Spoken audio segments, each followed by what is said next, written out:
magandang araw sa inyong lahat. Welcome back to my channel. Ako po si Bungo TV. Andito tayo sa Antipolo, sa bahay ni Sir Asyong, para obserbahan ang investigation na gagawin nila Sir Ed Caluwag dito sa kanyang bahay. Na di umano daw, may mga anomalyang nangyayari dito. So ano pang hinihintay natin? Let's go. Daming tao sa likod ko. Aalamin kung ito ba ay multo, uri ng espiritu, or isang elemento. Mamaya makikita niyo yung footage ng CCTV.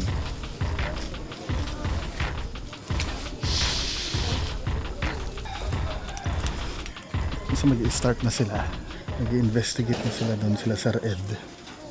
Kasi allegedly dito sa lugar parang may elemento daw dito. Di umano. Saan daw sila?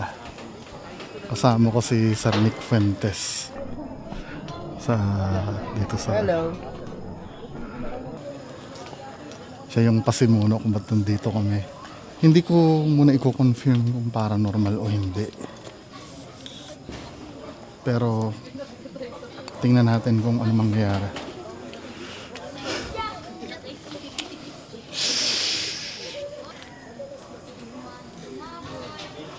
Marami kasing tao dito sa taas eh. So andyan sa baba, nakikita nyo, ini-interview ni Sir Ed, si Sir Asyong. Tinatanong kung ano ba yung mga nararanasan, ano ba yung kanyang napapansin sa kapaligiran kapag siya'y isa lang na nandito sa bahay. Ayan yun, na kulay puti na gumagalaw. Hindi ko alam kung sako yun or papel na puti. Basta doon sa area na yun, yun nakuha na. Then, yung dito sa area naman ito, dito siya. Dito. May naaninag ako na ano na parang imahe. So ang ginawa ko, ni-screenshot ko, in-enhance ko yung liwanag niya, yung brightness ko. Nakita ko yung image talaga ng, hindi ko alam kung anong tawag dun. Parang ano eh, parang maliit na. Parang maliit na nilalag. Yun yung nakita ko. Tapos, dito sa area na to, may CCTV ako ron. Moving yung CCTV ko, merong itim na usap. Isa sa problem pag dito, kasi actually liblib na lugar to eh. Pero ang problema kasi, yung mga tao,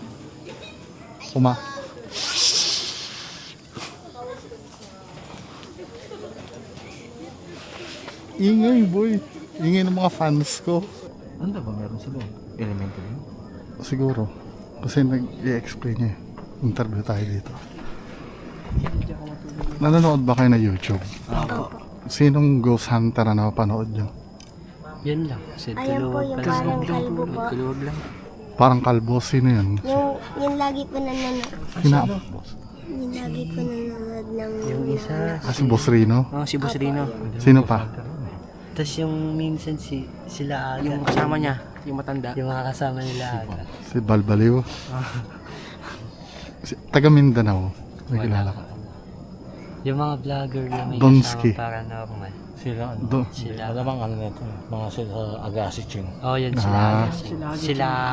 Sarkaro. Yung si Sakaro. Sino nga? Sakaro Hindi. sa mga Si Sarkaro. Yung... Tapos si sino pa nga yung isa?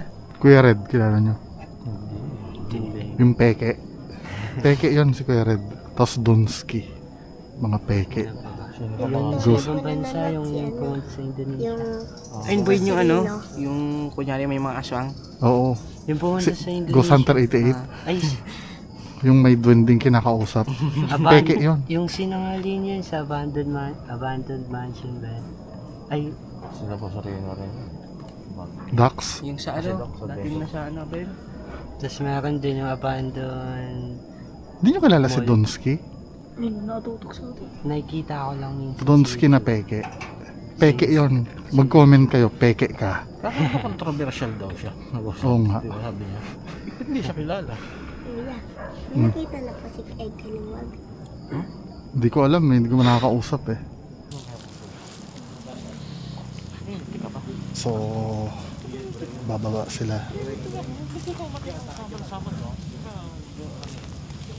Bababa sila mamaya. Sama tayo. Baka mamaya ma-slide ako.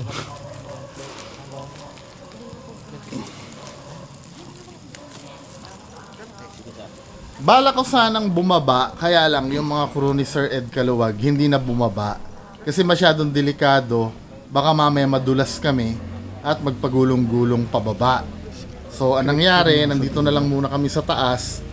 If may chance, babalik na lang kami dito para gumawa ng sarili naming investigation. For now, observe na lang muna siguro. Sa kwarto.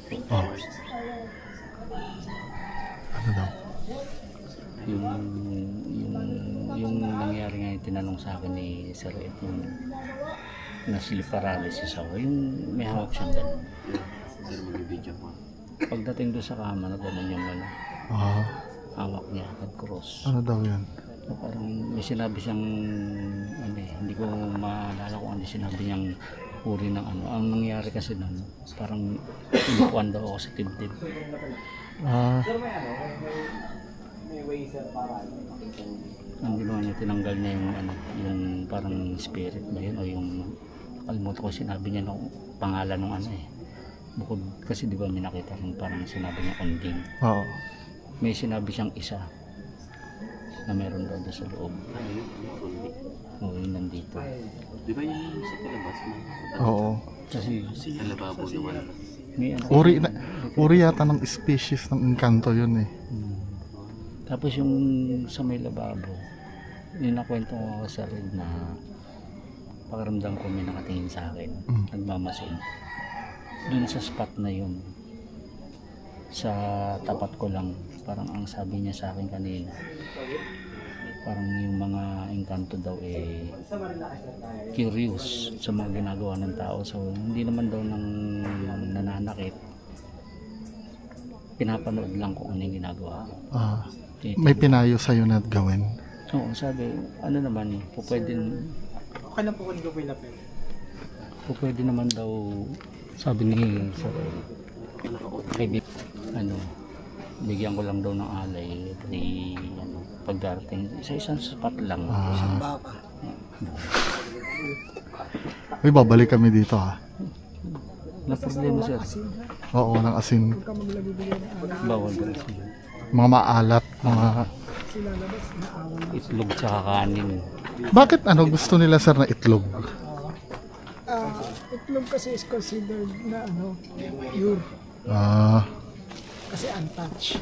okay. So yun yung isa sa Yun ang kadalasan inaalay, no, itlog. itlog kasi is untouched. Kumbaga hindi mo pa ito nagagalaw. So untouched. So, ang next nyo makikita ay yung mga still photos na na-screenshot ni Sir Asyong sa kanyang CCTV. Well, tinry ko namang i-debunk, no? Kasi debunker tayo eh. Nax. Kamukha siya ni Casper. Tapos meron isa ditong isang picture na parang pwede mo namang i-consider na pareidolia, ano? Pero napaka-unique niya kasi sa harap ng camera. Tinry ko naman siyang i-debunk na isa siyang insekto or isang dumi sa harap ng CCTV, pero hindi siya consistent dun sa ibang CCTV na nadidebunk sa KMJS. Well, hihingin ko din ang tulong sa inyo. Maaari kasi na ako ay bias lang dito sa kinukuhanan ko kasi nandoon ako eh. So, ini-encourage ko ang lahat na i-explain tong mga still photos na to. At kung yan ay pepeke ni Sir Asyong, diniretso ko naman siya eh.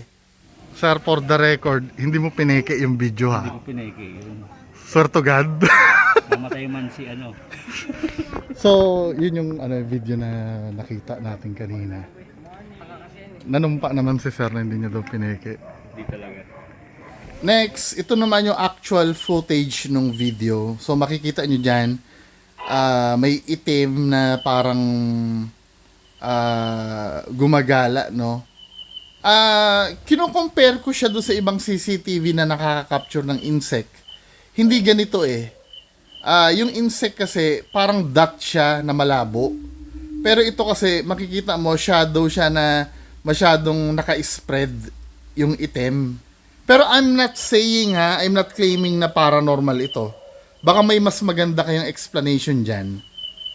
Yon, yung binilugan na yun, pwede sigurong insect yon. Pero yung the way na, yan, pwedeng insect yan, ano. Pero yung unang part, ito I don't know. Maybe kayo, alam ko matatalino yung mga nanonood sa akin. 'Di ba? Hindi ako masyadong, yan lalo na yan, yung nakikita niyo na yan, na itim na yan. Kasi kung insect yan kasi, makikita mo sa CCTV na dot yan na parang solid. Ito naka-spread. Then dito naman, ito, nung unang tingin ko dito sa video na to, baka mamaya flashlight lang, no? Yung parang, alam nyo yung glare ng flashlight.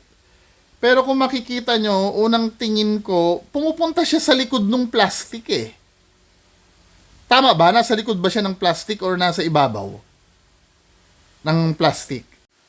Then, dyan sa part na yan, nakikita nyo, parang merong naglalakad na maliit na creature or dumi sa camera or totoong entity. Whatever kung ano man yan, gustong gusto kong marinig yung opinion nyo tungkol dito sa video na to. Kaya sinasabi ko sa inyo, nandun kasi ako nung time na yan, nagiging bias kasi ako sa magiging opinion ko tungkol dyan. Pero kung akong titingnan kasi, parang ibang-iba kasi ito sa mga videos na dinidibang ko sa CCTV. So, ito naman, para naman siyang maliit, maliit siya na naglalakad. Same ito Parang karakteristik siya talaga ng flashlight. Hindi siya insekto. Kung ididibang ko ito, mas maniniwala ako na parang flashlight ito. Umuulan nung time na yan Kasi iisa yung niya. Yung gumagalaw-galaw yan, ito na yung kinokontrol yung CCTV Kapag may nakikita kasing movement yung CCTV, automatic, niya, tinitingnan niya. So, anong tingin nyo dito? Dito sa video na to? Yan ba ay kababalaghan or dulot ng kung ano? Pero definitely hindi insekto to Mas maniniwala ako to ng flashlight. Yung glare ng flashlight. Pero who knows, maybe totoong paranormal? Ano sa tingin nyo? Bigyan nyo ako ng hatol dyan sa comment section kung ano yung palagay nyo, ano ba itong nakukuhanan ng CCTV na to. So, yan lang mga kababayan, Inuulit ko, wala akong dinideklarang paranormal dito. Depende yan sa interpretasyon nyo. Pero definitely, hindi ito insekto. So, magandang gabi sa inyo lahat. Maraming salamat mga kababayan sa patuloy na pagsuporta.